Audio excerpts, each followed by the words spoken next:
Бұл тек Маңғыстаудың ғана дәстүрі емес.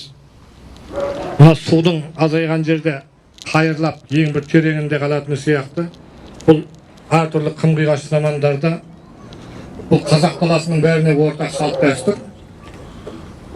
Әртүрлі замандарда тартылып келіп, осы Маңғыстаудың жадында, Маңғыстаудың зердесінде қалған салт дәстүр деп ойлаймын. Неге? Себебі біздің мына жағымыз түркі халқы, діні бір, ділі бір, түркі халқының, түрік тектес халықтардың өкілдері.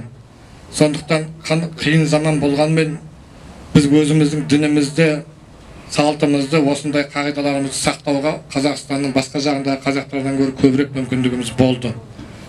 Міне біз соны сақтадық та, енді біз сол өзіміздің қолымыздағы барымызды бүкіл қазаққа беруге кішкене тәуелсіздіктің арқасында, әуелі Құдайдың берген кеңшілігінің арқасында ұмтылып жатырмыз.